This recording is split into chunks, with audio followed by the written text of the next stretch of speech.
Oh.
Oh, yes. Yes.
Well, Thursday morning. How is everybody? What does that what does that make today? Free Friday. Friday. Free Friday? Yeah. Friday Eve. Yeah, that's a good thing. Yesterday I shared with the group that I wasn't feeling well. Um, Today is entirely different. I really don't feel well today. So I don't know how where that's going to lead. We're going to try to finish our group because it's a really, really, really good topic, and we're gonna get to it. We're still in families. We're going to be in families the rest of the week, but today, one of the main things we need to make sure that we get our sign-in sheets done well. Um, the group over here at South, you've been doing a marvelous job at getting that done well. I can read all of your names on there. I appreciate that, and they've been on the right sheets. Of course, it's pretty easy to get on the right sheet right now. We only have one tap person, and if you're not tapped, don't put your name on there, and we'll be all right. Um, Over at North, same way. I've been finding them in my box, which is the uh, really good place to put them because sometimes, like yesterday afternoon, I didn't have an opportunity to go by there, and I had to go by this morning and pick them up, and they were in my box over there, and I appreciate that. So, um, what do we have on the board?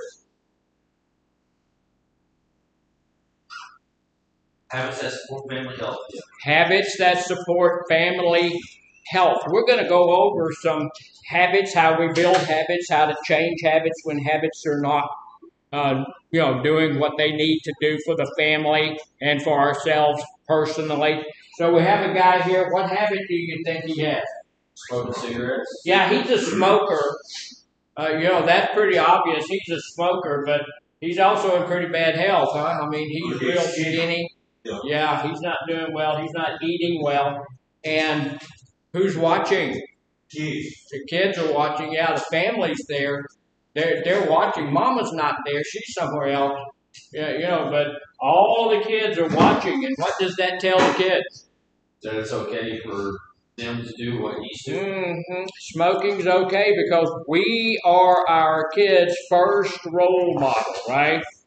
We are. And and I've had so many people down through the years tell me, I don't want my kids to do what I did.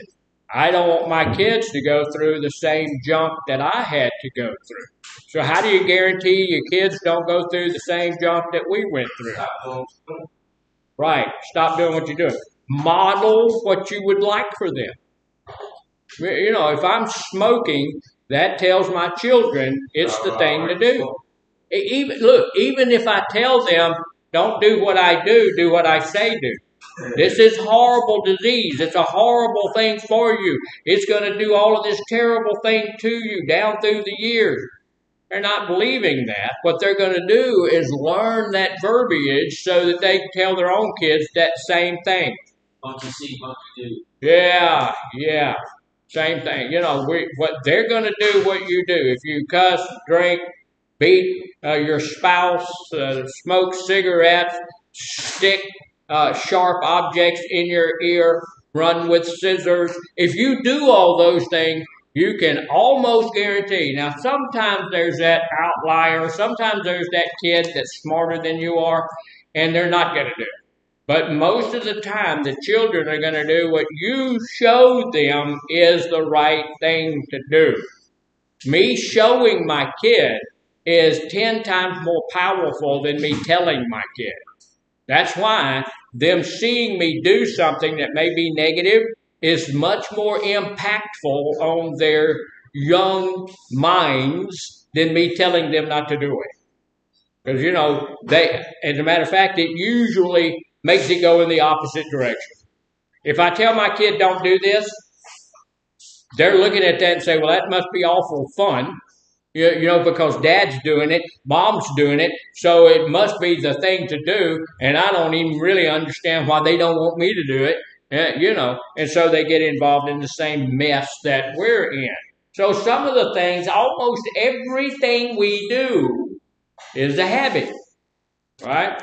Now, we talked about this not too long ago, but as I was studying it and I was praying about what to bring this morning, it just became apparent that we needed to do it again because there's some habits that I have seen in the group here that are coming out. There are things that we just do because they're the things that we just do, right? That's what we do.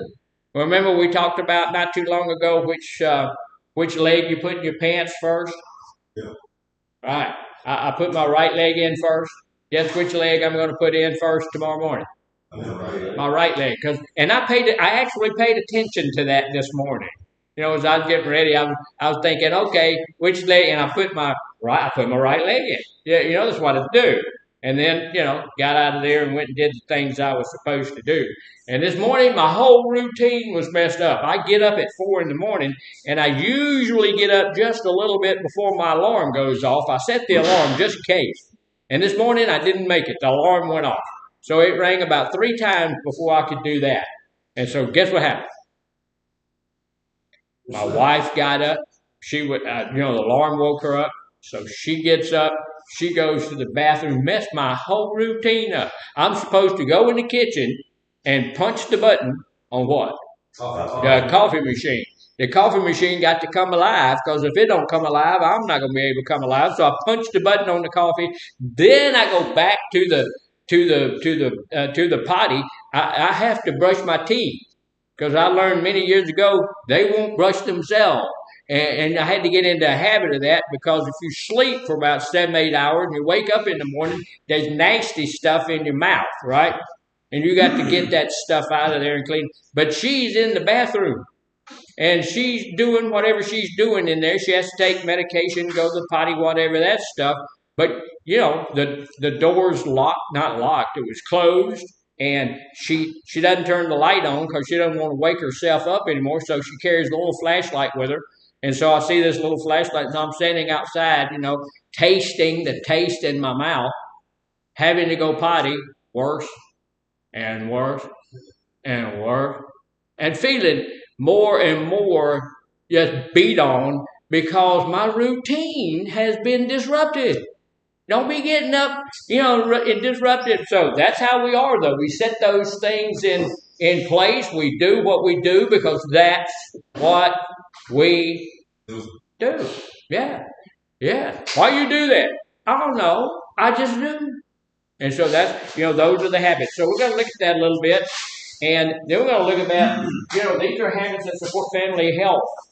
Some of the habits we have are really, really bad for our family health. Some people shout a lot. And it's not because of anything that they need to do, or it's just a habit. You know, I've had counselors work for me come to my office to tell me something and just about plaster me against the back wall. You know, okay, calm down. I shook hands with an individual about 2 days ago and nearly had to go to the hospital. Let me share with you, ladies. Let me share with you, guys. If you're going to shake somebody's hand, how should you do that? Firm. With a good, firm 3 to 4 second handshake. You're not supposed to try to break bones. That doesn't prove anything. Y'all ever seen the John Wayne movie, The Quiet Man? He was an American who went to Scotland and fell in love with a girl over there, and her brother didn't like him. So instead of having a fight, the priest made them shake hands. And when they shook hands, they were, you know, for 5 minutes, they're trying to kill each other. And then after it's over with, you know, the guy walks off and somebody wanted to shake John Wayne's hand. And he said, well, not right now. You know, that's not the point. We're not trying to do that. So I had somebody do, but that's a habit that we get in. Yeah, I'm a man. Oh, okay. All right. You know, don't do that. If that's how you shake hands, don't shake hands with me. Because I will call you out on that. That's crazy. That's not smart. But this guy, I could see him. My hand started getting a little bit, okay, that's enough. And I could see him getting his body, you know, ready to, no, dude, turn, I don't want you, don't break this thing, you know. I don't want that. I already got where I slapped my hand on the wall back there the other day. My knuckle swelled up, and now arthritis is trying to set into that knuckle. I don't need that. I don't need that, so let's not do that. But those are some of those habits that we do are destructive, and we need to get out of them, right? So we're going to talk about them a little bit. So what's our goal for today? To talk about habits that support family health. Learn a little something about habits. Maybe there's some habits that are good, right? There's some habits that are not good. And it's where we need to differentiate between the two, perhaps, and then figure out which ones we really want to invest in and do that. We're at on Family Day or Family Health Days. We are up to the 4th one, and that's not the 4th day. Remember, that's 4th in that line of things we need to do to get our families back on track.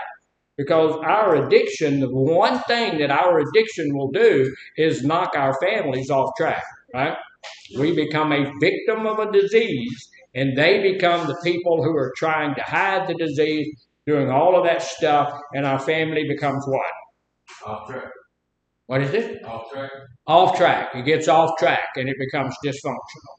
It's not functioning properly. It's not functioning the way a family should. So we're moving up these things. We were at estranged. We moved to insecure. Then we got to a place of middle ground, which sometimes is a good place to be. And then we got to a grand place. I think it's a fantastic place when we get to a place that's called willing partners.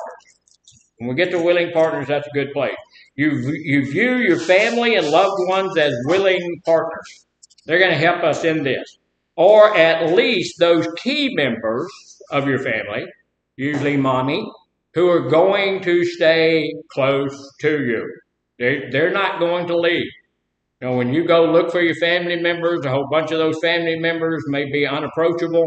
They may not be there for you anymore. They've done all they're going to do for you.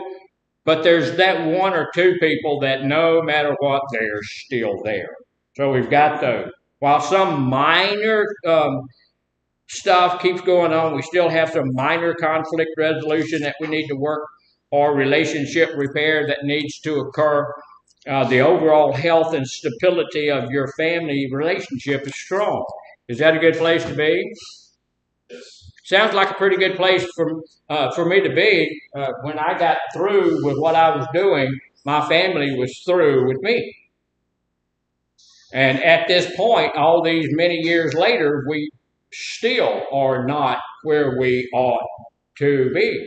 Because there's things that happened way back in the day that people don't forget. You know, we were talking about this yesterday, forgiveness. It would be a wonderful thing if we could do it like God. You know, God, when God forgets, the Bible says he forgives you and he forgets it. You know, he forgets it. He's God. He forgets it because he wants to. Because, you know, he can. We have a lot harder time doing that. So some of these folks that are there, as I get older, let me tell you, I am becoming more and more able to forget things. I'm not forgetting those terrible things that happen, those traumatic things that happen. I'm not forgetting those, but I am forgetting why I went into a room, you know, stuff like that. Walk in the room and walk around for 5 minutes, and what in the heck am I doing in here? You know, so some of those things are a little bit problematic, but we're going to talk a little bit about these things. And look, y'all be participatory and talk back to me. Let me know. Stick with me. Some of this is going to be good for you. If not, just pretend you're enjoying yourself anyway, right? So the first thing we're going to look at is building. We want to build some new habits. The habits we have right now are not all that great. We want to build some new habits. And we want to build habits that are healthy for our family, right? That's supposed to be a good thing. If I have a habit now that's healthy for my family, that's going to be one more thing that may entice, and I know that's a bad word, and that's not what really I was looking for, but it works, entice our family members to want to have another relationship with me. Now, that relationship that my family has with me may be on a different level than it was before. May not ever get back to here, right? But at least it can get to here. And I've been telling y'all all this week that I was going to call my brother. So this weekend I'm going to call him. I'm not going to call him today. I got too much other stuff to do. Saturday is my wife's birthday, and we're going to do whatever she wants to do. We're going to the Outback. Y'all ever been to the Outback? Yeah. If she don't want, all she wants is a blooming onion. Okay. So I'm going to take her over and get her a blooming onion and all of this kind of stuff, you know. So I might be a little bit too busy to get him a ring on Saturday, but Sunday afternoon after church, I'm going to call him. I'm going to do it. What is that? When I say I'm going to call him on Sunday afternoon, what is that? Planning ahead. What is it? Planning ahead. Planning ahead. Yeah, that's a goal. Yeah, that's my goal. My goal is to call my brother on Sunday afternoon. I've got it in my mind. I haven't written it down. I need to. That's how goals become reality, when you write them down. So I'm going to write that down somewhere. When I get back to my office, probably a break or something like that, I'm going to write down, call Don on Sunday afternoon, probably about 4 o'clock, because I do stuff on Sunday afternoon. You know. So that's a goal. Now, why are we talking about my goal for calling my brother? Because, say it again. It's healthy to have goals and accomplish those goals. Well, it is healthy to have goals and to accomplish those goals, but we need to understand that there is a difference between goals and habits. Right? We need to differentiate between the two. Some of us will look at me trying to do this as building a habit. But there is difference. There's a difference between goals and habits. Anybody have goals? We all have goals. Sometimes we don't realize we have a goal in our life, but we do have a goal in our life. Right now, I have this goal, and my wife doesn't understand it, and my boss doesn't understand it, all of those kinds of things. But I'm going to start working here pretty quickly on a new master's degree. There's one thing that I'm looking. Do y'all know that out there are some free master's degrees? There are. There's some free master's degrees out there. So I'm looking at one of them because the biggest thing my wife has, the biggest objection she has to it is it costs about $30,000. You know. So if I can find one for free, that takes that objection out. Her other objection is that I'm already doing too much. But I'm gonna have to just get beyond that. So we have to differentiate between goals and habits. So me wanting to get in touch with my brother is a goal. Me wanting to get another master's degree is what? That's a goal. That's a goal. I've been looking at a little Yaller airplane. I would really like to have that airplane. It's a goal. That's a goal. Yeah, it's a goal. It's a pipe dream. Because every time I show it to my wife, and I've showed it to her like 38 times, you can't have that. You can't get that. It's cheap. It's small. It's a sport airplane. Anyway. So we're going to differentiate from those things. Goals are outcomes. Goals are outcomes in our life. They are the things that I have a goal to be sober for the rest of my life. I have a goal not to relapse again. I have a goal not to hang around people who are going to help me relapse. I have a goal not to do the things that might get me. I'm not going back to Bubba's Bar and Grill because that's where they used to have to drag me out of there. Sometimes police came, got me, and dragged me out. I'm not going back to Bubba's place. I'm not going to do it, even though I know where it is. I know how to get there, but I'm not. That's a goal of mine, never to be back in there. But these are outcomes. One goal is stuff like getting healthy. Anybody have a goal like that? I do. I have a goal of getting healthy. I've been going to a little gym. That's an old people's gym, and the highest weight they have is 50 pounds. And there's just really nothing there except for bent over rows, the only thing you can do for your lats. But I went over to the other gym over there. That's a really nice gym over there. My insurance pays for both gyms. So it's, that's pretty nice also. But they have a lat machine in there. Y'all know what a lat machine is? It's a pull-down machine. So I haven't worked my lats really for 6 months, because there's just nothing at my gym to do that with. They have nothing to pull down, nothing to push down. So you can't work your triceps, you can't. So I went over there and I said, okay, my goal is to get a good workout on my lats. I worked on those I can barely move because I hadn't done it in a long time. But, my goal now is to feel better because I'm, hurting all over. I'm also having another goal this morning. I just drank some stuff called throat coat tea. Y'all ever heard of that? It's throat coat tea with honey in it. And that's supposed to help your throat and all of that kind of stuff. And it does feel a little better. So my goal is to be able to do a 2-hour group here. And then I have to do some other stuff. I got to do some training this afternoon. And so I want my throat to feel better. That's a goal, right? Getting healthy is a general goal, right? So that's a goal, yes, sir. A habit would be like if you go every week to the gym at Monday at 2 o'clock. Yeah, that would be he said going to the gym is a goal to get healthy. Your goal is to get healthy. You can make a habit of going to the gym. And yeah, and so that's true. Habits are the actions that you take to achieve a goal, just like you said. A goal is a broad thing. I want to get healthy. But if we want to get healthy, there's things I have to do. What do you think the first thing that we should do if we want to get healthy?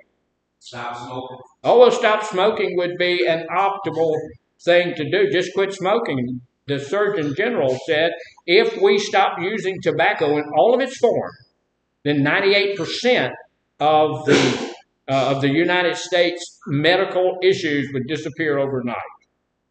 Now, I disagree with him. It wouldn't disappear overnight, but within a month or two, it'll go away. Just stop smoking. Because there's so much stuff that smoking does to us. So, the other thing would be getting the right kind of sleep, getting the right kind of eating the right foods. You know, stuff that habits that we need to get into. So goals are outcomes, but habits are the actions you take to achieve that goal. For example, eating vegetables with every meal. Do you guys get vegetables with every meal? No. No, somebody said yes, and somebody said no. Not with every meal. Not with every meal. You don't get vegetables with breakfast, no. No. But you have that salad bar that's out there 24 hours a day, right? So you could eat some of that for breakfast. I don't get vegetables with every meal. I do with at least 2 meals a day. But I don't get them with, and exercising, how often should you exercise? At least 3 times a week. Yeah, at least 3 times a week, but they are advocating that you work out or you exercise somehow every day. Now, I don't work out at the gym every day. I do that 3 times a week, but I work my stomach every day, 7 days a week.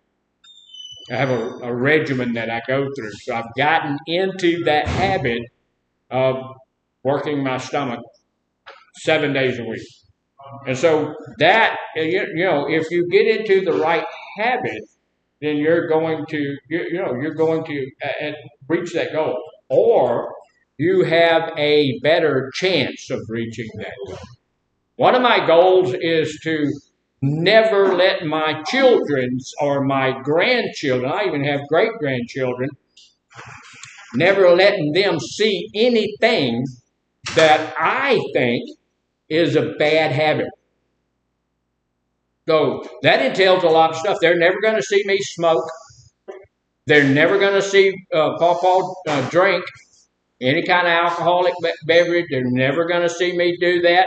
They're never going to see me fat. They're never going to see me overeat. They're never going to hear me use profanity. They're never going to see me slap Grandma, even when Grandma needs it. Now, even then, I'm not going to do it. You know, look, this is a big one. They're never going to see me lose my temper. They're never going to see me angry. They can see me stern. They can see me meting out punishment or correction, but they're never going to see me angry. These are goals in my life and habits that I use to get to those goals are a whole bunch of things. Because can your children exasperate you? Can they get to a place where you want to just really get angry with them? I've got one granddaughter that I would really like to get angry with her. I would really, but I don't, you know, and if I do get to the place where I need to do or say something, I'm not going to do or say something to that child. I'm going to go and talk to my wife about it later on. So that keeps me at that place where she's never going to see me angry. Now, but there's things that she needs to do. Now, here's the deal. How do I get those goals in mind, and how do I get those habits started? How do I do that? If I want to stop this or start that, how do I do it? Change your mind. Change your mind. Yeah, change your mindset. You know, a lot of us say, I can't do that. I've had more probably, I don't know, we teach smoking cessation. I've had I don't know, whole bunches of people tell me, I cannot quit. I have tried and failed miserably, and I cannot do it. What's wrong with that statement? They're right. What is it? They're right. They're right, he said. Well, you know, say it again. Self-negative stuff. It's self-negative thinking. And, you know, like the sign on my wall in there that used to be there that's coming back. If you say you can, if you say you can't, you're right. So it's negative thinking. and it's negative self-talk, and we need to stop all that stuff. Because here's the deal. If you want to, you can. What does a man or a woman get out of life? What is it? What is it? What they put into it, he said. Yeah, that's true. They also, well, look, we also get exactly what we want. Here's the deal. How about you really, really want a boat? You got to get one? I can't afford a boat. Can I get one? If that's your heart's desire, you're going to do what it takes to get a boat. Y'all have heard me talk about the airplane. I'm going to get me. I'll have an airplane because that's my heart's desire. And the Bible says God will supply all of your needs and some of your heart's desire. So one of my heart's desires we're talking to God about, somebody going to come by one of these days and say, hey, I got this old airplane. You want it? Well, yeah, I'll take it. So here's the deal about getting a new habit in my life. I have to start out small. I got to start with small changes. I'm going to tell you what, you're not going to be able to change everything in your life overnight. You're not going to be able to say this afternoon, I want to change all of these different things and change them, and then tomorrow morning everything's going to be different in your life. You're not going to be able to do that on your own.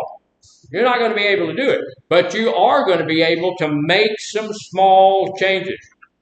Some small changes. One of the things that, I want to have in my life, really, I want to do things God's way. I really do want to have Him first in my life. And by the same token, I want to have everybody else second. So your benefit, your well-being is the second most important thing to me that there is. God is first. You can't trump Him. God is first. But you are second. And then myself. See, I don't feel like being here this morning, but I'm here this morning because you need to hear some of this stuff. You need to get a hold of it and do something with it, right? So if I want to do something to better other people, I may have to start looking at my mindset and stop thinking so much about who I am and what I need.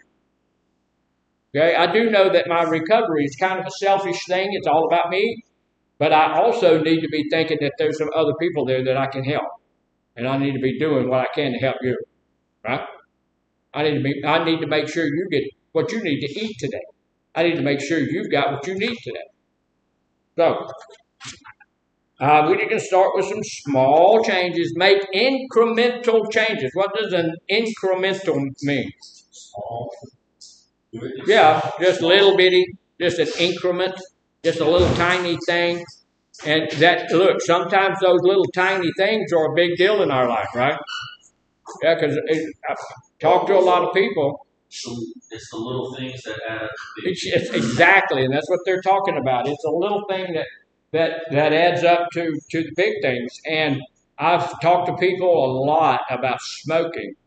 I have a program. They don't use it here, but I have a program where I can get you off cigarettes. And it takes a couple weeks, and it costs $125. And I had somebody tell me, if you really cared for other people, you'd give that away for free. I said, man, that's true. I don't care for that. I don't care for you that much. You ain't worth $125. No. So we make it really small. So, like, if I want to quit smoking, what do? Slow down. Stop buying cigarettes. Yeah, stop buying cigarettes. Yeah, because people will get tired of you bumming them from them after a while. You can just throw them out the window, flush them down the commode, do all that kind of stuff. But you could also say, well, yesterday I smoked 22 cigarettes. Today I'm going to smoke 20. What's that?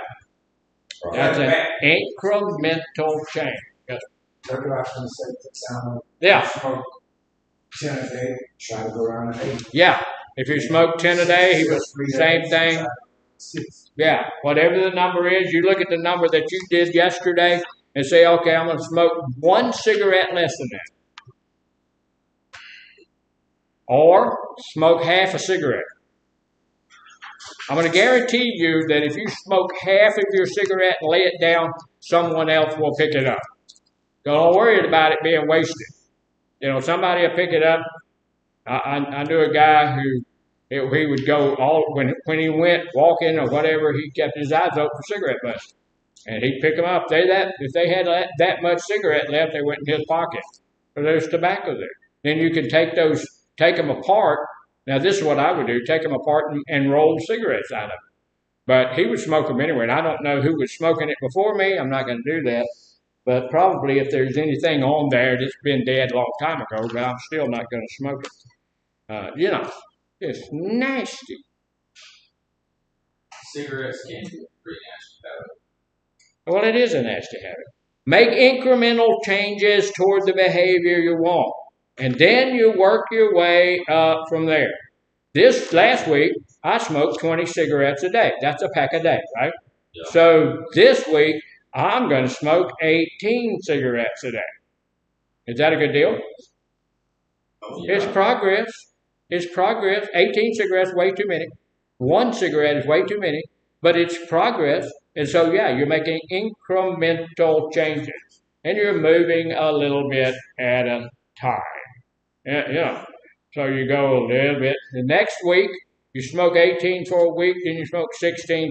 Before you know it, you're smoking 2 or 3 cigarettes a day, and it gets to a place where you can see that, hey, I can quit. I'm only smoking a couple of cigarettes a day. I can quit that. I can stop. And so that's how we can do that.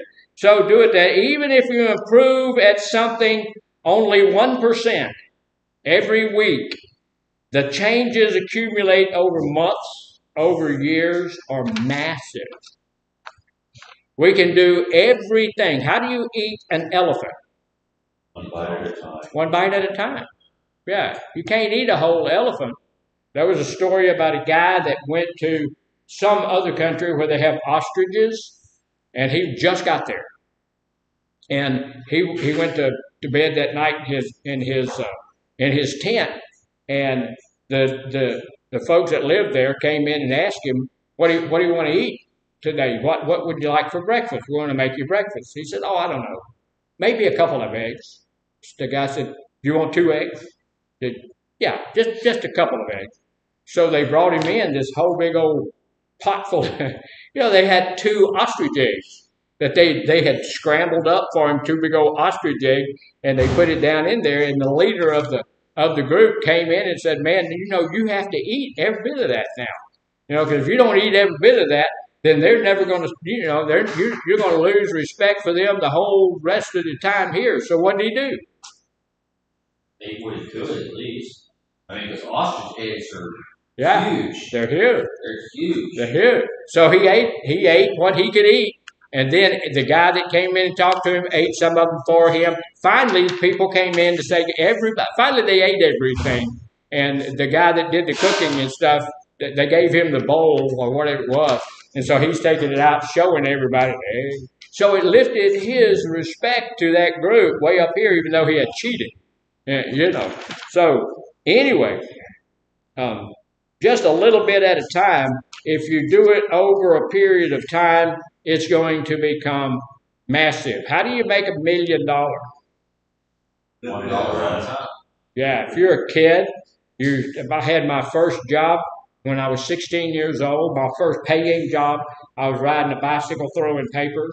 And had I put just a little bit of money in the bank due to compound interest and all of that kind of stuff, over the years, I would have a lot of money in the bank.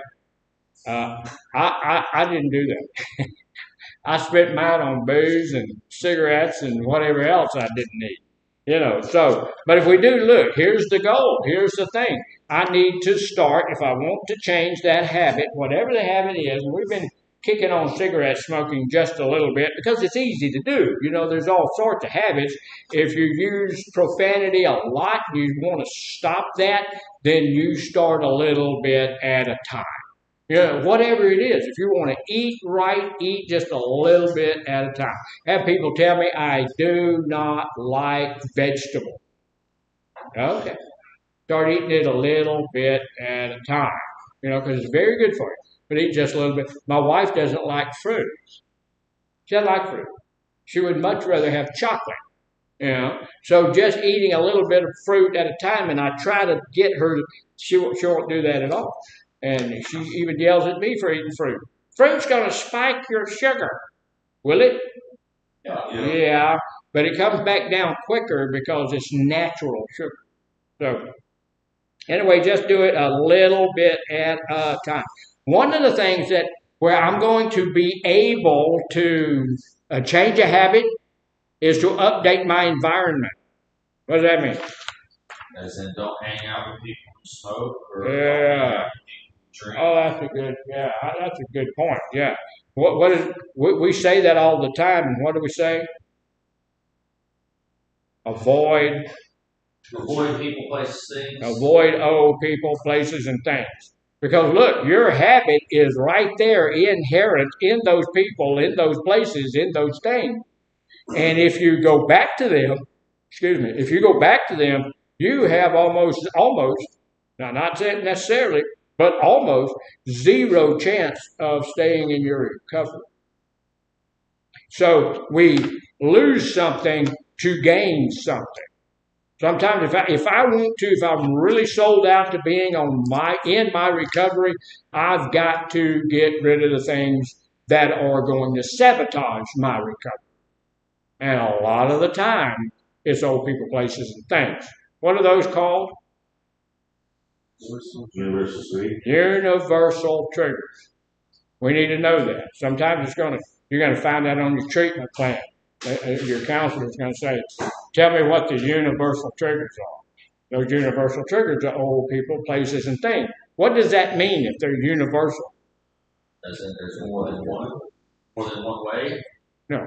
It means that they're the same for everybody. Those triggers are everybody's triggers. You're not unique in that. Everybody, that trigger is the same trigger that everybody that goes out back to old people, places, and things are going to relate. What do you have against the elderly? Well, old people smell fine. Okay. Yeah, that's one thing. Yeah, and y'all know, look, that was just we were being facetious, so if you're old, don't take it low. And I can say that stuff about old people because I'm getting old. I'm not older yet, but I've got old parts. Yeah. Some of my parts are newer than the other parts. But you know what we're talking about when we say old people. The people you used to hang out with. Right? Right? Yes, sir. I was going to say you still have cassette players in your car. Yeah. I don't have a cassette player, but I know how to use one. I do have a what's it called? A CD player in my car? Yeah. Still got a CD player? Yeah, and they don't even make CDs anymore. And there's no CD. They're not in your car. So Linda just bought her a new truck. Y'all know that. There's not one in there. And she has all of these CDs that she wants to play from these people, And so she got with her salesman, and they said, well, you need to buy you a CD player that can plug in, and you can play it over there. But they have this whole big old screen up there, and you can get all of the music on there. So, it's crazy. So, excuse me. So, update your environment. Make changes that encourage your new habit and discourage unwanted habits. Stay away from old people, places, and things. The other thing is, I went out with a girl a couple of times, and she had a pack of cigarettes, Marlboros, in her purse. And I didn't think you smoke. She said, I don't. I have quit smoking about 6 months ago. I said, she said, well, I keep those in there just to prove to myself I can do it. Is that a good idea? No, and I've talked about the guy that keeps the booze in his house and goes by there and said, I just look at that so that I know I hate, and then he still goes to the bar to play pool. He don't go to the bar to drink. He goes to the bar to play pool. Any of that smart at all? No. Because what's he doing? Putting himself back in. Yeah, he's testing himself. And if you test yourself over and over, what's going to happen? You're going to fail the test after a while. After a while, yeah. Yeah, you're going to fail that test. Now, he's been sober for 4 years. And that's a good little amount of time, right? But that's going to fail because he is going to fail that test at some point. It's going to happen. And I will tell you this, that I don't know it, so I probably shouldn't say it, but I'd almost bet he has already failed. I would almost bet doing all that goofy, stupid stuff that he does, he can't possibly have not failed. You know, but what he's telling himself is like we always do. Well, that was just a slip. It don't mean anything, so my time is not. And he just keeps on going. And pretty soon, it'll be back to the crack cocaine and all that stuff, you know, at some point. So, update your environment. If you want to eat healthier, some of the things that I do is we go and buy a bunch of nuts, and instead of chewing on candy, I eat nuts. Nuts are good for you. You can eat too many of those. You can do way too much of a good thing. Anything that you go overboard on is not a good idea, right? Too much of a good thing can be bad for you. Say it again. Yes, too much of a good thing can be bad for you. So don't eat. You're supposed to eat a handful of nuts a day. And that's good for you. Handful of nuts. They have all sorts of good stuff in them, vitamins and all of this kind of stuff that's good for you. And you can keep those by your where you sit, and they're sitting over here instead of a bowl full of M&Ms or something like that. So keep a bowl of fruit on the counter. If you're trying to eat healthier, keep a little bowl of fruit on the counter. If you have unhealthy snacks and junk like that, then you can still eat those, but you don't need to eat those every day. I see you guys have unhealthy snacks 38 times a day. Every time we don't want to point anybody out because it could be embarrassing. We don't want anybody to be pointed out, shown, you know, who that might be. But, you know. Yeah, you know. I'm going to be my lawyer. I'm going to, we're going to talk. So some people whom we're not going to talk about, we're not going to identify them, but, you know, they're always, every time you look at them, they're eating something that's way too hot and nasty, and who knows what's causing that heat in that stuff. You know, we say, oh, they put some pepper on there. Yeah, and 14 other things that you can't say. You know, you don't know what that means. And then right after that, a snack cake. Some type of snack cake to try to put the fire out in his mouth. You know, and I see people, I don't see them as much as I used to see those Pop-Tarts. And we read the back of the Pop-Tart thing up here. And, you know, if you eat 4 Pop-Tarts, it'll kill you. You know, it says on there, do not consume more than 4 Pop-Tarts in one day or you will die. It says that right on the back of the Pop-Tart thing. And, you know, I'm in recovery from lying, so I'm going to have to tell y'all, no, that's not true. You know, but it should be. It ought to be, because it's true. Maybe not 4 of them, but if we eat them all the time, that's nothing but sugar and carbohydrates. And so, you know, it's okay to do that every now and then, but if you're in your home or even up here, put the snacks that are not good for you out of your line of sight. Put them up. What's the worst fruit for you to eat? Worst fruit for you to eat? Yeah, worst fruit. None? None? He likes all them fruits. I had a papaya the other day. Man, I hadn't had one in years. That was good. That was good. Worst fruit for you to eat are grapes. Grapes? Grapes. I do too. And that's the point. Grapes are what? About that big around. And if you get a pound of grapes and set them there, before you know it, the pound of grapes are gone. The grapes themselves are not bad for you, but they're so easily overdone. You know, you can eat a bunch of grapes. And I find it kind of funny. You go to the grocery store and all the grape bags are open. Yeah. People walk through there and pop a grape off. What's that called? Stealing. That's stealing. Have you ever done that? I've done that. Well, they wouldn't have opened that bag if they hadn't meant for me to have just one of them to see if they're good. And if it's really good, I might buy that bag of grapes. I would never buy the bag of grapes. I'd just steal one of the grapes, And they didn't open that bag inviting you to eat them. Some other thief opened that bag. Yeah. So I'm just falling in line with that other thief, And then Miss Charnel over there brought some grapes in here the other day that were nasty. I ain't never tasted a bad grape. And I popped that grape in my mouth, and it said that they're cotton candy flavored grapes. They're terrible. Well, God made grapes, and then man came along and said, let me improve on that. Let's put some chemicals in that and make it taste like what it ain't. So, no, y'all don't eat that stuff. So anyway, yeah, we talking about you. You quit prancing through it, maybe we would know. All right. So update your environment. Do some things that's going to make things healthy for you. If you know it's not healthy, perhaps you should not eat it. Can you get addicted to sugar? Yes. Yes, I am addicted to sugar. I am in recovery from sugar. I haven't had any sugar since August the 22nd of 2025. No sugar has.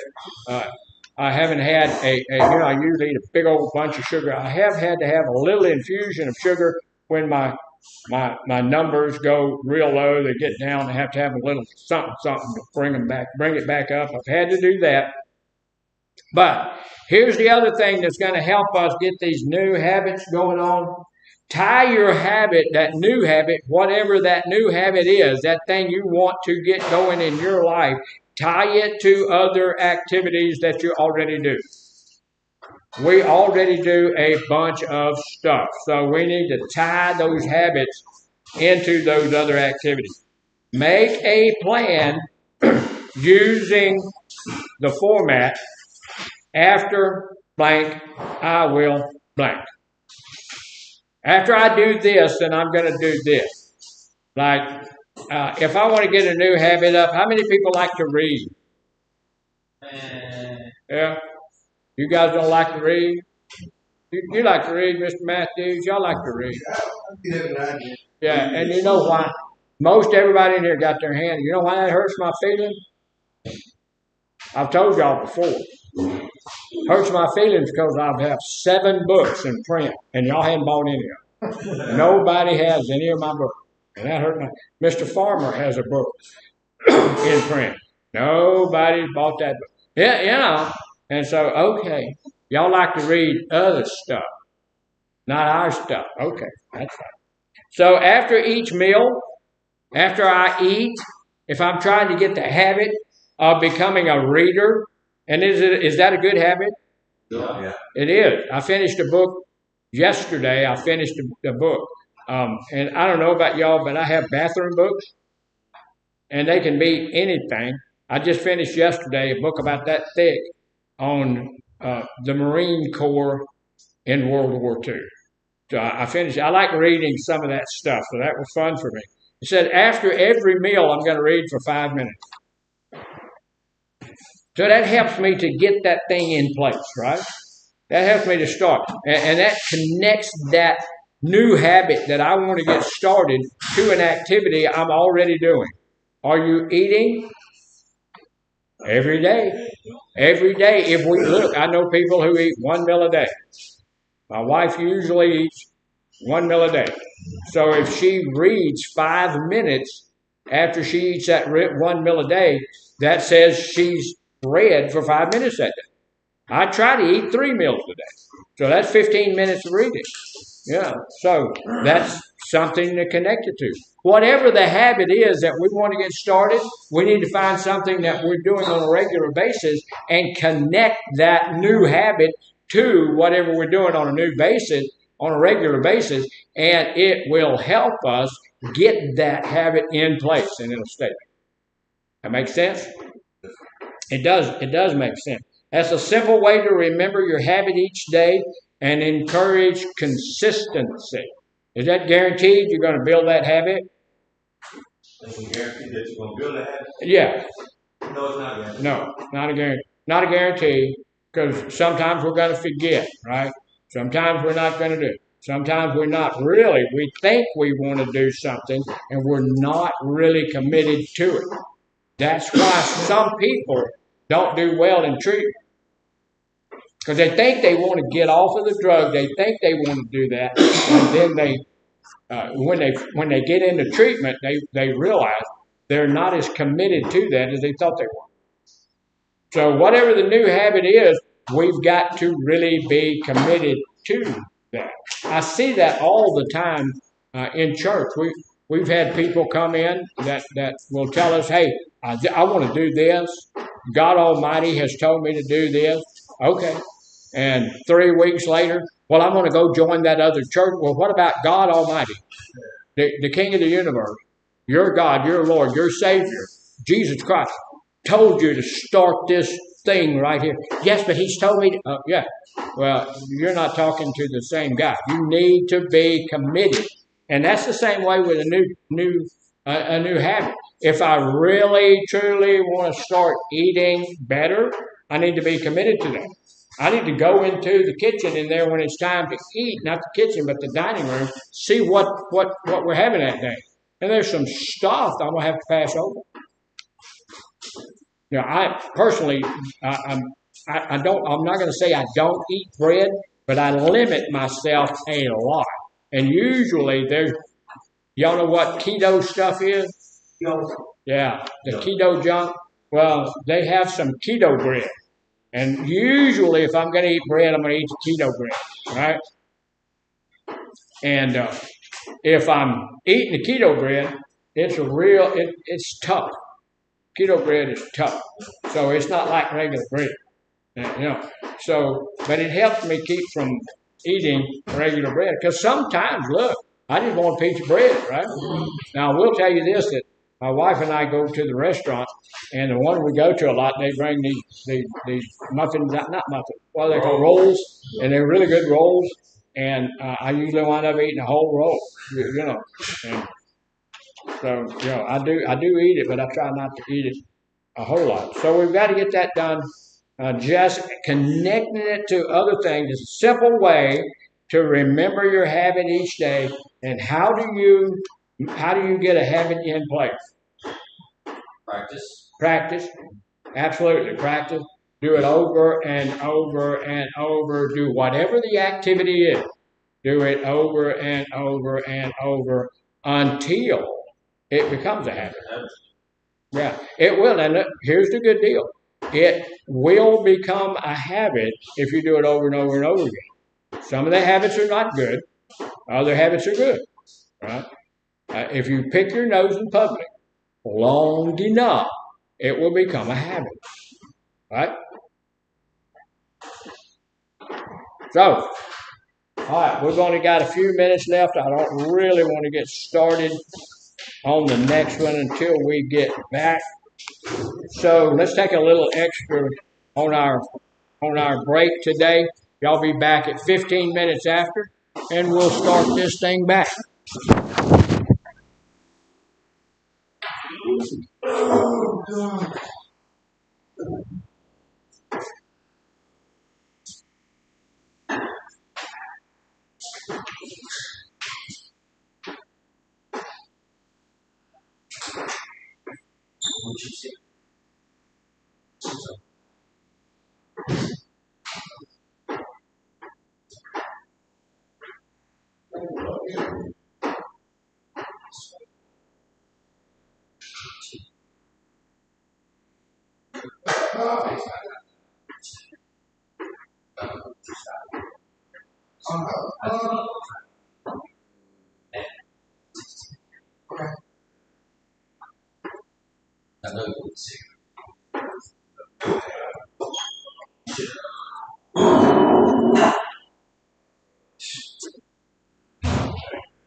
Yeah, you good?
Okay, what's yours?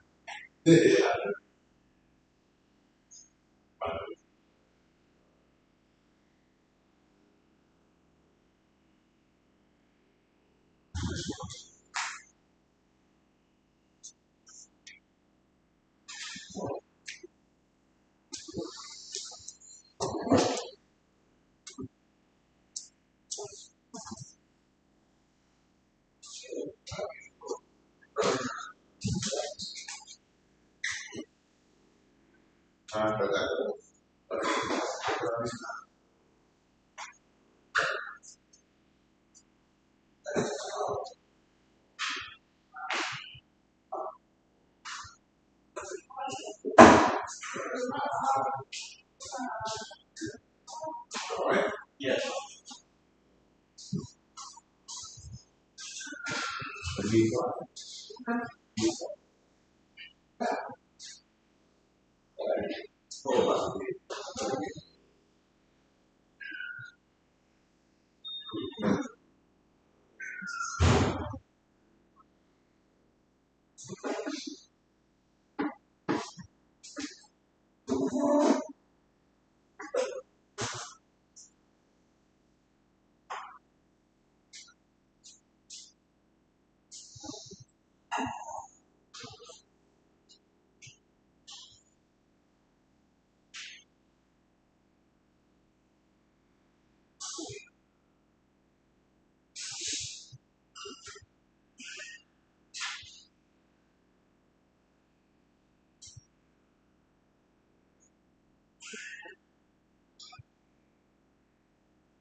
Better you just gone.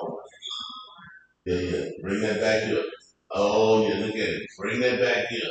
You can't help yourself.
Let's go, bro.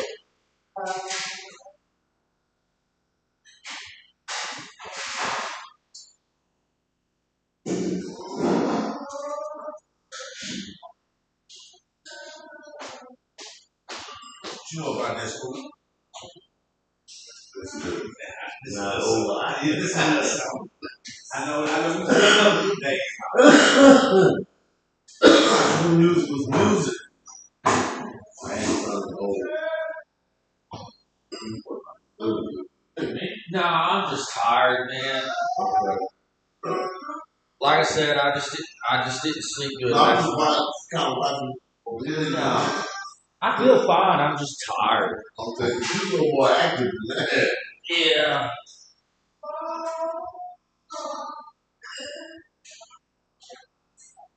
So what's your story? Fine. No. I mean, I used to be on meth real bad. Right. I've been off of that for a couple of years now. Oh.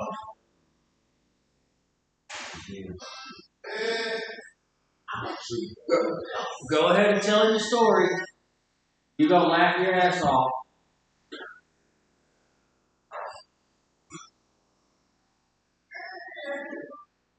That doesn't make you.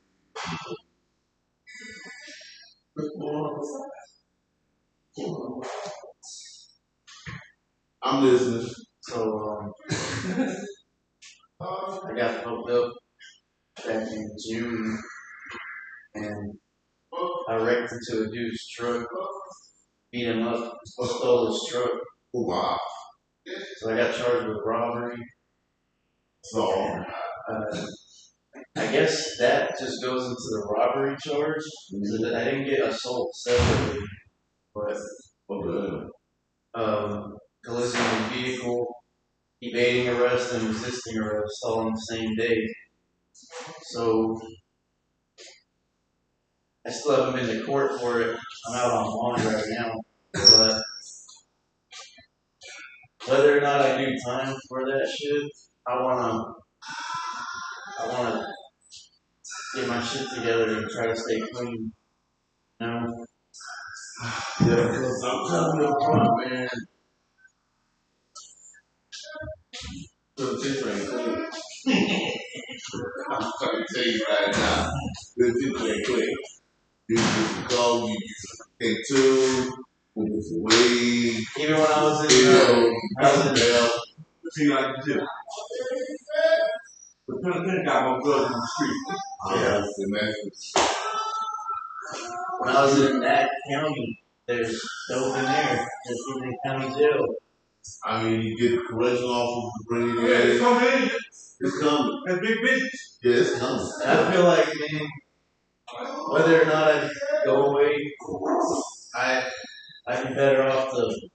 Hold on, I got a problem. Go ahead. No, go ahead. No, I thought I had a problem. I thought I had a problem. I'm not there nowhere. No, I was trying to figure out what I was going to do. Yeah.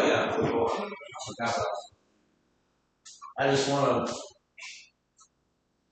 do better moving forward, no matter how that situation plays out. You know? See, so that's the thing. You got it together. Because, and this is a good idea up here. Once you get over there, if you go that way, it's going to be just like being in the street. It's in there. So, okay, let me clear this up, right? I was asking him a question. No, clear this up right quick. So you'll know. You're gonna be like, watch this. Watch this. There's I didn't heard it. I saw it. I see that. You don't see it. You might have figured that out. But you don't know that. My first three moves, man, was decent. My next three moves, I tracked it. I didn't know what to do. No, that was a lie. His first move. My first three moves was like, I said decent, didn't I? My next three moves tracked it. That's all I said. And I'm trying to tell you, the next three did not track. Why I didn't? I checked you. Okay, I checked you. Then you took it with your queen. and you took my money. Yeah. But That's why I said I tracked you. You have no other choice but to take the piece because you was in check. Correct? This is correct. Come back, dude. Let me go get something. He's funny, man. I like this guy. But I was working. I love the people on Thursday. I don't think it's right. I'm not playing on Monday. I'm good. Mhm. You don't realize what it is. See, you know, Jack, and that's what I don't understand. Well, in a way, well, I'm going to start to try to put a plan to it. Is this being TC? No, I'm not really. Okay, so Because a lot of rules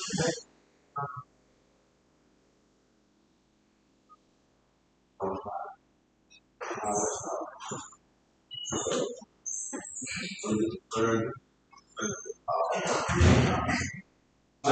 check. Tell me what you. Everybody gets checked, man. Stop. Not like an animal. everybody don't get their queens up there. Oh yeah, they do. I don't need a queen on the board. Ooh. You don't need a queen on the board. We see that now.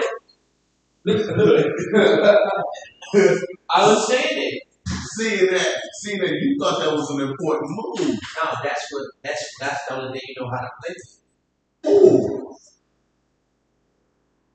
Y'all see the limbs in him? Yeah, the one you standing on, because if you think I can only play with a queen, you said it was taken, sir.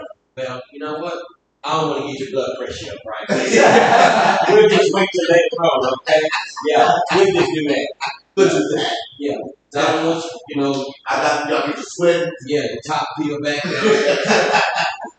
So I really got a drop top. So we don't want to put nothing on. We gonna wrestle that, bro. Yeah, I'm But you say I don't particularly you're surprised. Oh. You like that? I do. Yeah, I like that. I like that. Like back to We're the same thing. All right, with the pin. Yeah. So I guess it's not really doesn't really apply to the drugs. drugs part. Yeah, It's more about like getting you in the habit of being orderly and clean. I guess is more what it's about. But I don't, that's the only You're like thing. I'm like that structure.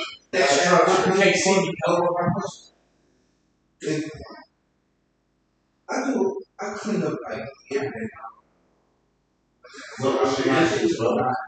He's saying that the stuff, the chores and the cleaning our rooms, having the beds done, doesn't pertain to drug addiction. I guess So- maybe it does. So That's because in the world, I get things from my everything. You know what I'm saying? I sell yeah, come on, let me trying to I'm just trying to show get your cup and come to my but thing like this. If I'm not trying to get myself better, I'm not trying to I don't okay. So I'm looking at it and see this big man okay, so here's the point. I'm telling you, I'm somebody that explains it to me. back to in the military stuff. If I'm going to shoot at people, why I need to fold myself?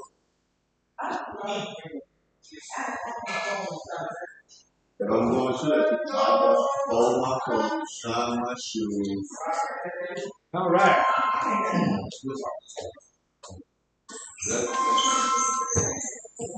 Sleep. It's just Wow. that I You were right. You know that. All right, we're back. And we're going to get this thing, we're going to get this thing completed. Appreciate all of you who made it back to group. Thank you for that. We just have a few more things to talk about on this building new habits. And why are we wanting to talk about building new habits? Helping change our lives. Change our lives, yeah, do some new things, get ourselves back to a place where our family will maybe be welcoming to us again. You know, we have some new habits. We talked about starting the new habits, kind of starting it off slowly. You know, like instead of trying to make sure that we're on group at group on time every time, maybe coming, you know, a little closer to it. Maybe instead of right at 15, get here at 16, maybe 17, and then work yourself up.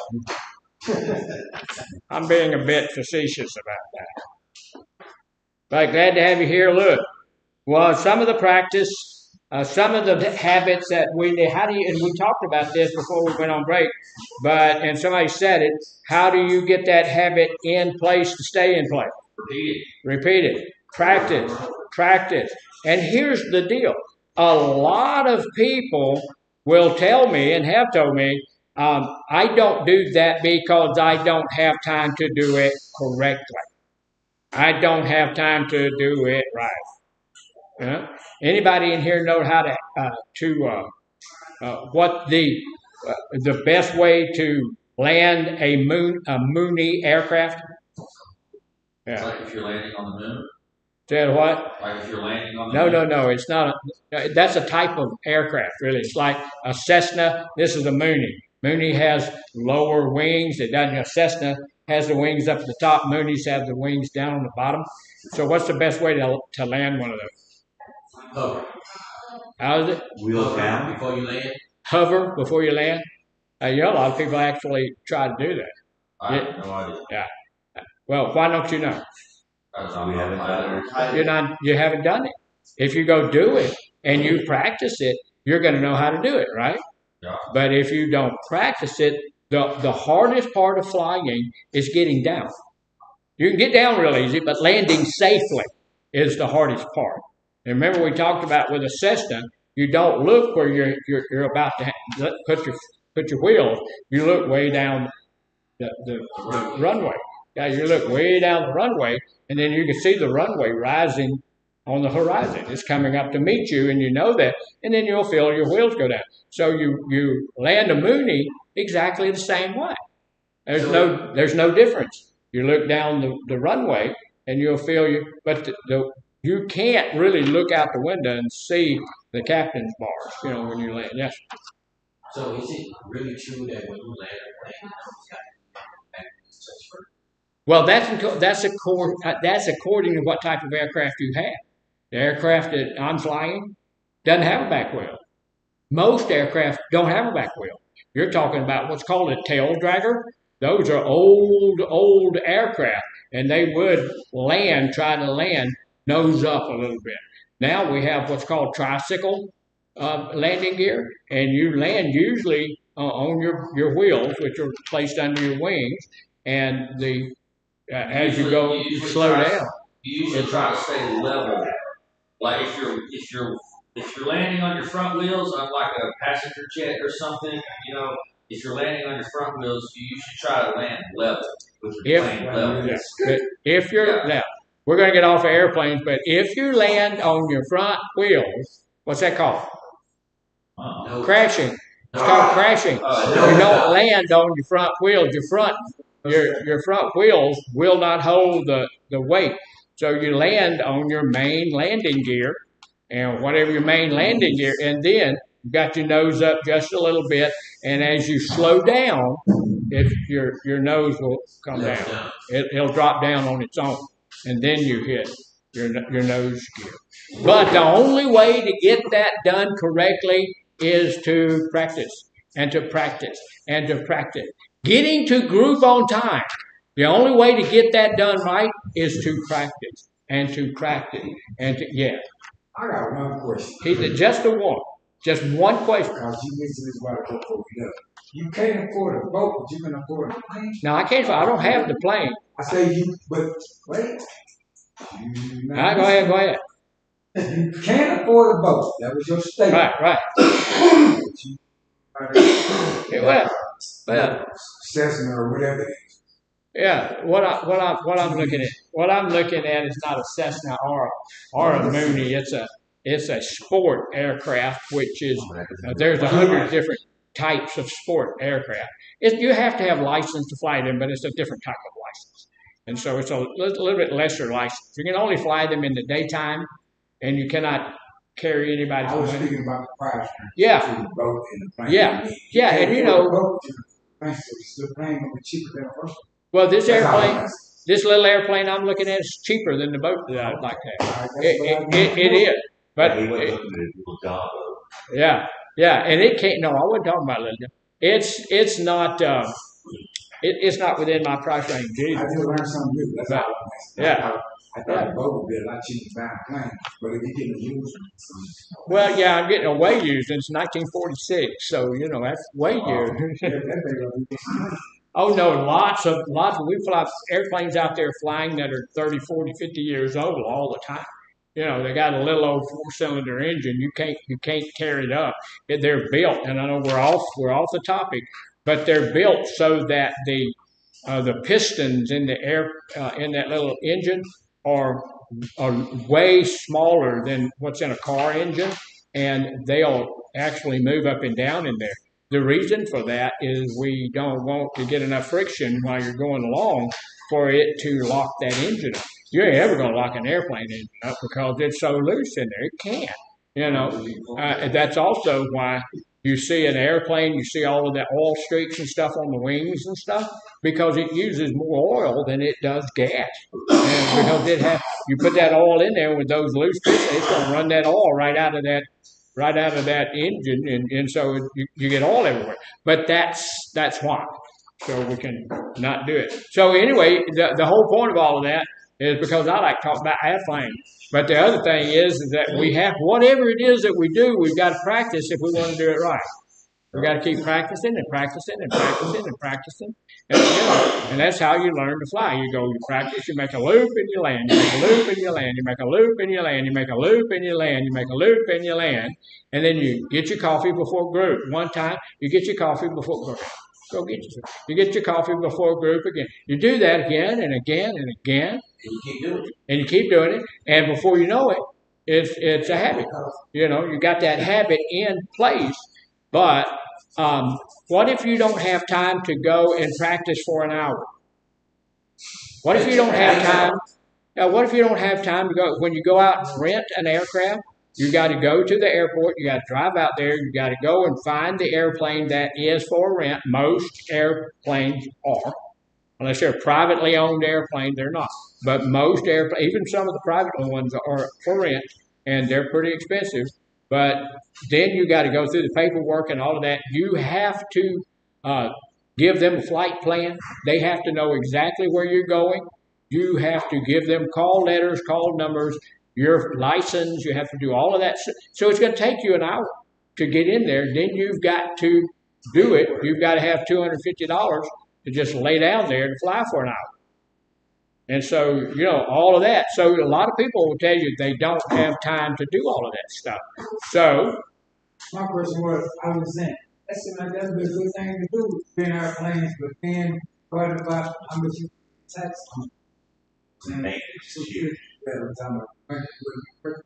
Sometimes it's a toy, so you have to have disposable income that you're going to use on that. And I will tell you, I don't have that kind of disposable income. But people will tell you that going and doing that, you can only fly for an hour after you've done all of that. That I don't have time to do all of that. So what does that mean? Even if you can only go and afford 1 hour, is it worth it? Yeah. It is if you want to. If you want to make a habit out of it, if you want to learn well, you got to do it over and over. So the point is that a little bit of practice is better than no practice. It's like riding a brand new bicycle. Yeah, you got to get on it. Yeah, and you got to do it to get that done. And look, as a pilot, they keep up with, and you're supposed to have to keep up with it yourself, your amount of hours. PIC hours. You got to keep up with PIC hours, pilot in command. You have to keep up with your own PIC hours. And so if you go out there and work, I have one PIC that's 30 minutes long. Okay, so that goes into the record. I have that 30 minutes. You know. So if you got 300 hours, and every time that you have crash, one of these big airliners crash, they're going to stay and Pilot Johnson was 45 years old. He had 7,000 hours in that type of aircraft. They know exactly how many hours because practice makes perfect. And we won't, I asked, getting on the airplane, who's captain? Captain Johnson. How many hours do you have in this particular type? Oh, okay. They know you're a pilot. You're asking pilot questions, and they'll tell you he's got 45,000 hours. Oh, okay. He's got that many hours. He knows it inside and out. Got in an airplane not too long ago, and a young guy, we call it driving it, not flying it. This young guy got in there and drove that thing from one place to the other, and I told him, I said, man, you did a good job of driving it. And he said, oh, I really appreciate that, sir, because I'm the co-pilot, not the pilot, and he let me fly it. And okay, so he had like 30 hours. So that's a little scary sometimes. How you start this thing, that's kind of good. So anyway, some practice is better than no practice. If we don't have time to do it a lot, do it a little. Do what you can to get some practice in your new habit. Even if you don't have a lot of time, even if you don't have a lot of energy, do something toward building your new habit. Too tired to walk for a long ways? Walk a little ways. My wife has started exercising. She cannot do, and y'all know she can't get around well. She can't do a lot of exercise. She has a guy that comes on YouTube or something or another, and she's watching him. She sits in her chair and moves her feet. If you can't do a lot, do a little. Do something in that direction. Too tired to take a long walk, then walk for 5 minutes. If you can't walk around the building 5 times, walk 2 times. Do something. If you're too busy to read a whole chapter of a book, read one page. I will tell you what I do a lot of the times. I don't have all that much time in the morning or something, but I'm going to read. I don't usually. I read a chapter in the Old Testament. I read a chapter in the New Testament, and then I read the commentary below that. See what those theologians think about what we just read, and then I read. That's supposed to be off, but it's not. And then I read whatever I'm going to read for entertainment, and I'm going to read just in there they do it in little blurbs like so. I'll read that little blurb, and then I'll go on from there, do what I need to do. But in that way, I'm doing something. So if I want to get that habit done, and if I can't spend a lot of time on that habit today, I'm going to spend some time on that habit. Yes, sir. I have a suggestion. You need to make a habit to check your phone every day, because every day it disrupts that class. It goes off at least once. And I don't know what y'all think about Mr. Robert, but he's just basically a sweet person, isn't he? He just y'all didn't hear him over there. My phone went off, and he said, "You need to make a habit of checking your phone." Yeah, okay. And he's right, is he right? Yeah. Yeah, he's right. I was, and I do apologize. I had it on don't interrupt me, but then I went outside and I had to talk to a fellow, and so I called him up and I took it off of that, and I shouldn't have. So some practice is better than no practice if you're too busy. Consistency is what builds habits. Being consistent is what builds habits. And so we need to do that. I need to become consistent. You know what happens to me a lot of the time? I turn the stupid thing off, and then my wife will call, and I don't hear it. And I just happen to go out to my car. I do that at every break. I go and give her a call, and she's had an emergency this morning. But I don't know. I don't think she called me, but had she called me, I wouldn't be able to hear it. And so sometimes that's why my phone is on. And if I know, and y'all have to just excuse me, because I do want to get into that habit where that thing is off, because I get calls from all over the world. I don't know. Say it again. Spam calls. Oh yeah, But when you think it would be a whole lot better if you just turned it off and just put it in your pocket and let it vibrate. Yeah, that's a good point. That's what he was saying. Yeah, and that's a good point. And so I need to make the habit of doing that. And so y'all can look. Can we get help in building our habits? Yes. We just tried earlier. Yeah, yeah.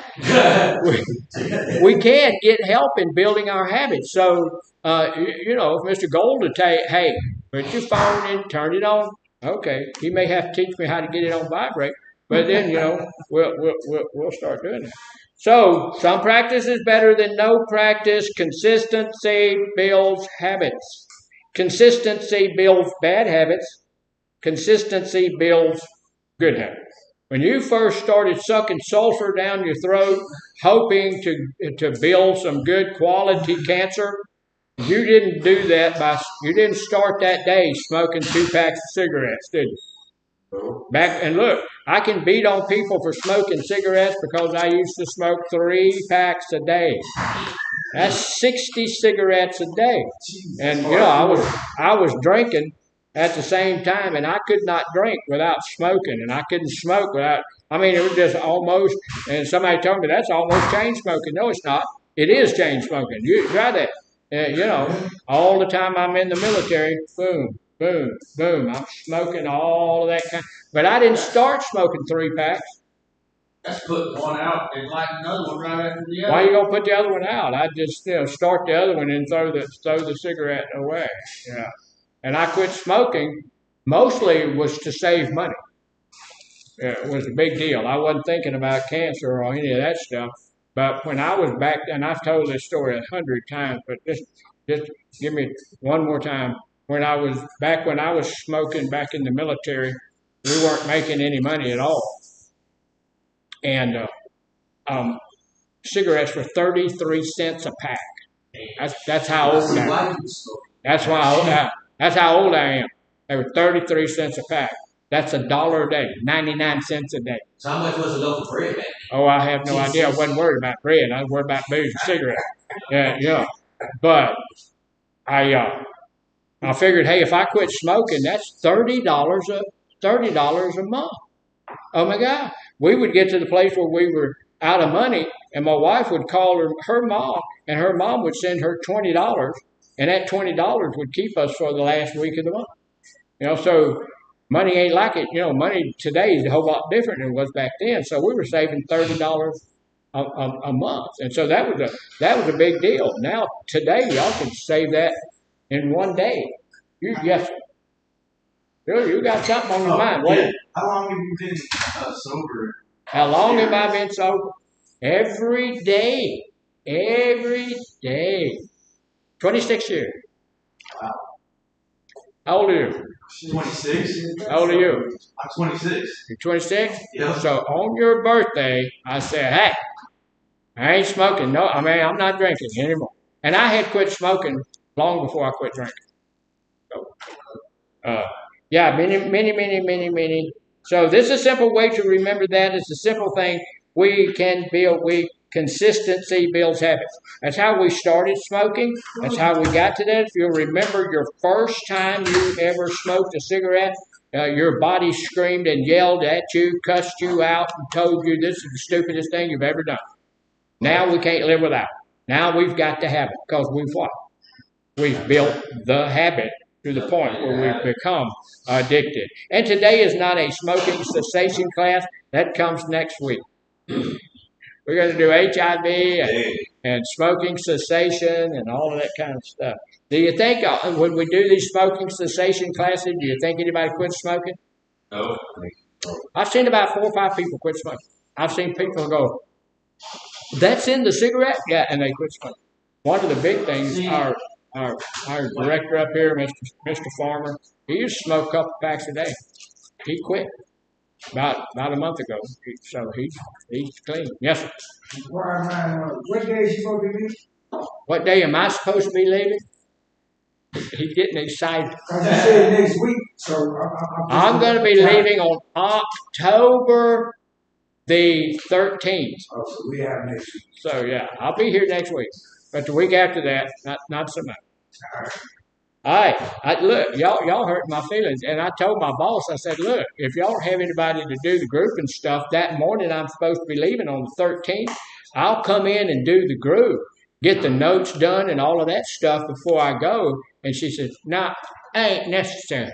You just go ahead on and go away. I was like, Well, They just come in and do the drawing. yeah. You know, she ain't gonna let me do anything. So anyway, some practice is better than most no practice at all. And we need this, like I was talking about Mr. Robert here. We need to tell somebody we're going to do that. Now I just told you guys I'm going to try to make that a habit. And so why did I tell y'all that? So we can get on you when it doesn't happen. You can help me. Yeah, you can get on me when I don't do it. You can help me do that. I'm also in recovery from lying. So if I tell you, hey, I'm going to get you a donut, like I told the ladies over at North, I'm going to get you some donuts. Now, one of the things I've had to tell them is that, and you ladies know this, I didn't tell you I was going to get you any quality donuts. I went to Market Basket. Market Basket used to make the world's best donut, and they quit making donuts. But they buy donuts that come in, and those donuts are not good. They're not all that hot. But they were all I could get, you know, at that point in time. But I'm not going to do that anymore. If I tell you I'm going to get a donut, I'm going to go get a quality donut. I'm going to go to the crispy and the cream. Yeah, that kind of stuff. So I'm going to do that. So some practice. Here's the deal. The next thing we're going to talk about real quick is tell somebody. Tell somebody you're starting a new habit. Why do I tell somebody I'm starting a new habit? Maybe they'll support you. They support you. Yeah. You're hoping they will support you. It creates a small level of accountability, right? Yeah. It's just a small level of accountability. It makes it more difficult to back out on the commitment. Because I'll guarantee you, if you tell somebody that you're going to quit smoking, they're going to call you on that the next time they see you with a cigarette. If they're your friend, if they're your enemy, if they don't like you at all, whatever, they're going to call you on that if they see you with a cigarette. Right? They're going to let you know, hey, you said you were smoking. You're going to stop smoking. Just like if my phone goes off in group tomorrow, somebody, we won't say who, but somebody is going to tell me, your phone's ringing. You're supposed to have that thing on. So that'll help me to do that, and it will help me to build a habit, right? We're just trying to make you accountable. Yes, and that's all that is. It's that level of accountability. So we need some help. I need to be accountable to somebody. So I'm accountable to the group to make that happen, right? And so if you go tell somebody that you're going to do this or you're going to do that, then you suddenly are accountable to that person to do that, whether it's a formal agreement or not.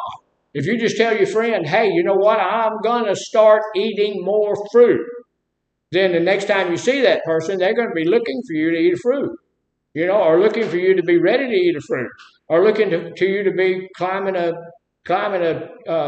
apple tree or something, and you know, and we had some just another little quick story. We had some limbs cut out, big old limbs that hung down and that were in my way.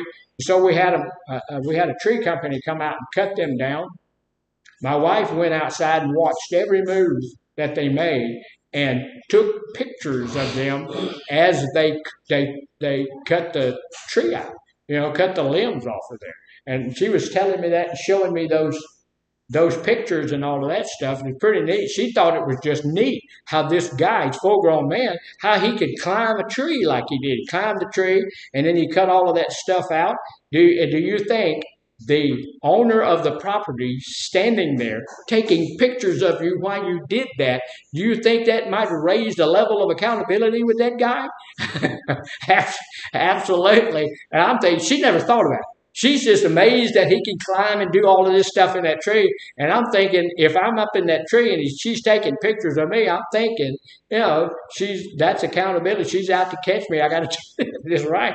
But she never thought about something like that, you know, but I would. So tell somebody that you're starting a new habit. Doing so will create accountability. Who does it create accountability in?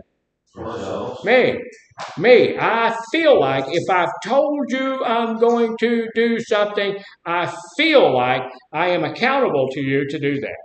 Whether it's a formal agreement, if I go and ask you what, our sponsor, that's a formal agreement, isn't it? You're going to be my sponsor. You're going to be my accountability partner. You're going to be the person that says you shouldn't do that. You're going to be my Jiminy Cricket. Y'all know who Jiminy Cricket is? Yeah, you're going to be my conscience.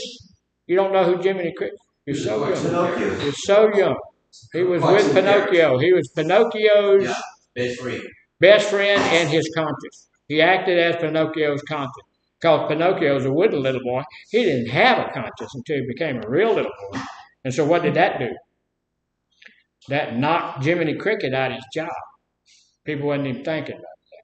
So tell somebody you got it. It creates some accountability in you. Makes it more difficult for you to back out of that commitment. Who is the commitment to?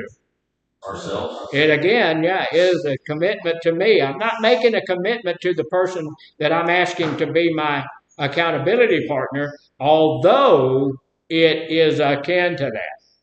Because I've told that person I'm going to do this thing. So I'm more likely. Does it guarantee it?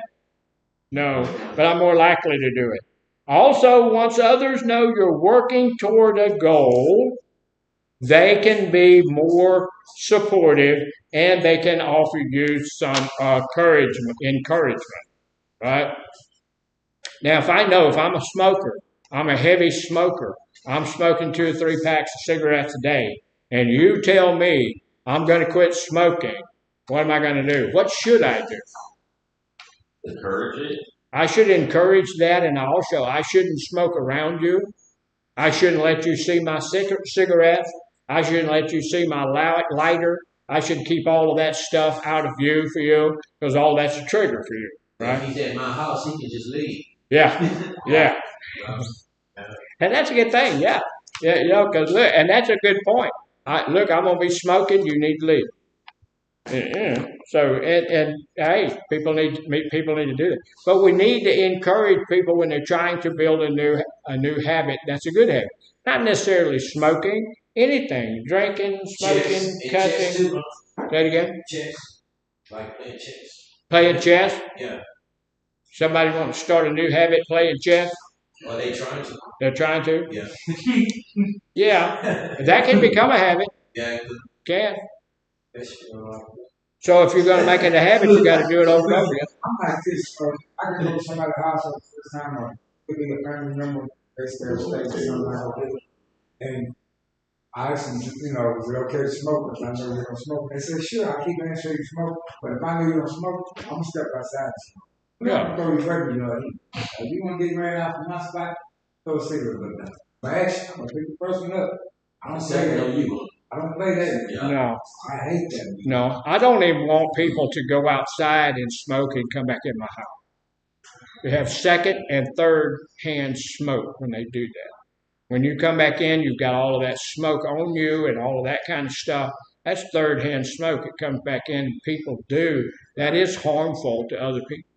I've had people tell me, well, I don't smoke around my baby. I don't do that. I go outside somewhere in the backyard and I'll smoke. And then when I come back in there, then I love on my baby. So you pick them up and hold them to you, and that smoke permeates your clothing and all of that.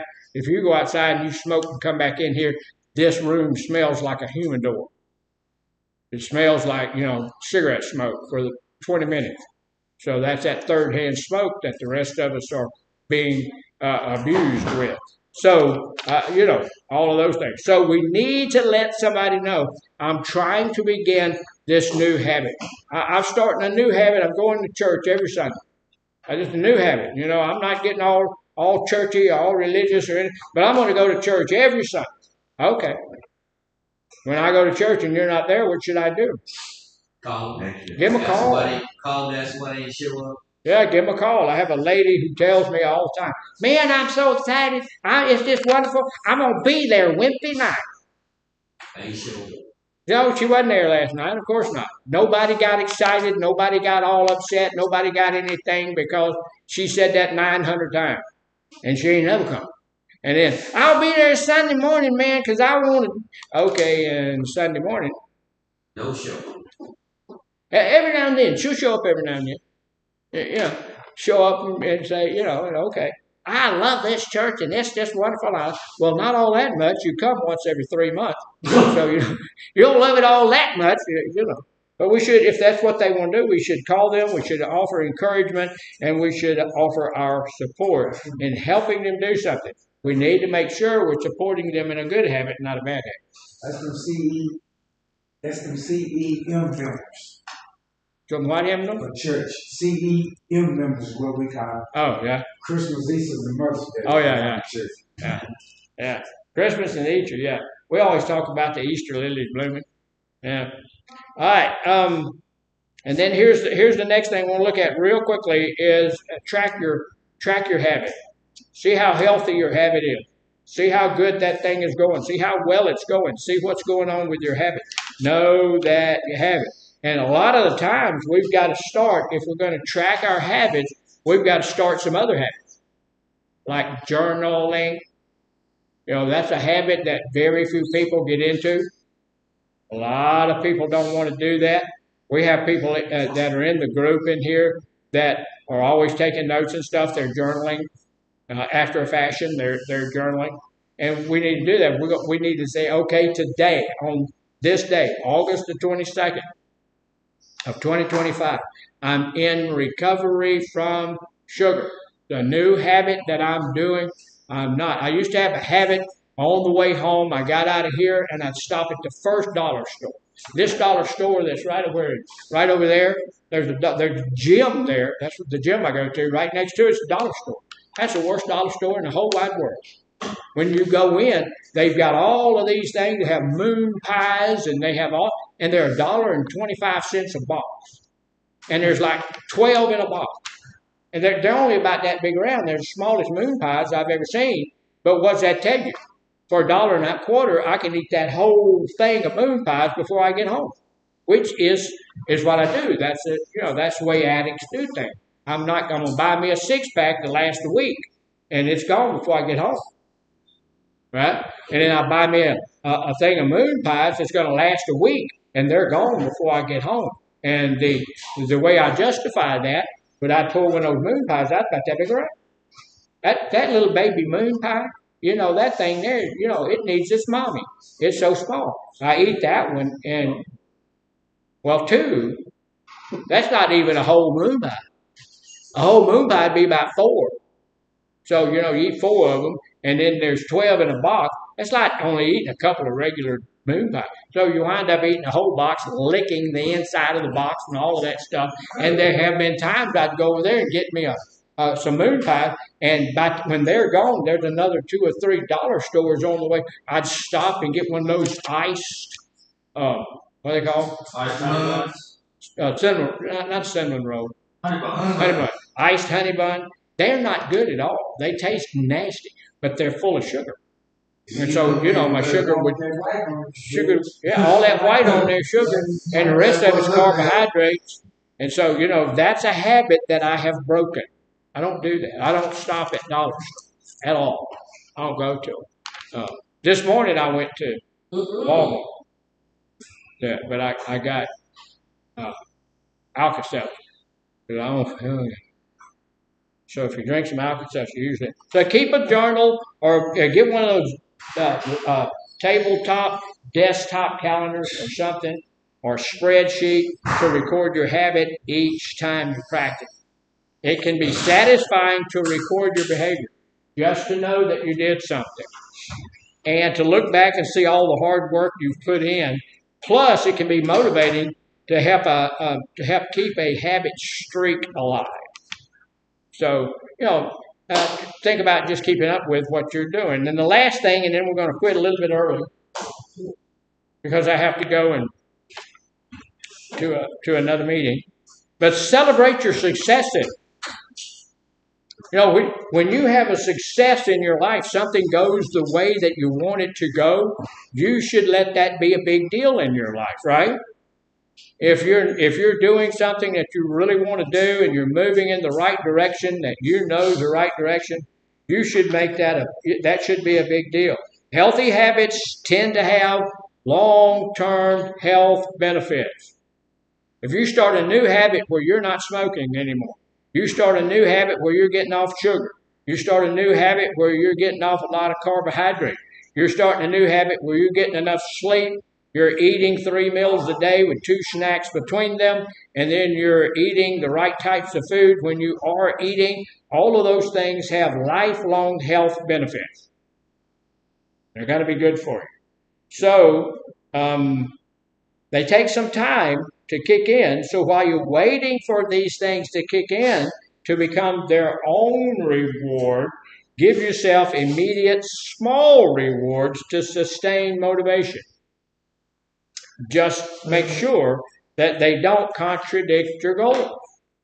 You remember there was a time, I don't know if any of y'all have been in the group long enough, that we used to have questions that we'd ask. And they were funny questions, and stuff. And if you answered the question correctly, you got a treat. You got like a moon pie or some kind of little something, snack cake or something, something a little extra. We stopped that. Why do you think we stopped that? You broke up with Little Debbie? I broke up with Little Debbie. Yeah. And the thing is, I'm up here telling you need to eat right, and I'm giving you snack cakes. That's contradictory. Teaching one thing, doing another thing. Yeah, you're supposed to practice what you preach. That's why I gave the ladies at North a dozen donuts and a bag full of donut holes, and donuts are done. Because it's the same thing. I'm talking about, we need to eat more healthy. We need to get ourselves healthy. Here's a donut. So the next time if we do something like that, I'm going to give people a little bag of carrots. You bring some kolaches. Yeah, kolaches is full of processed meat and carbohydrate. You bring your booty in. That stuff is bad. So we're going to quit about 5 minutes early. I appreciate you guys.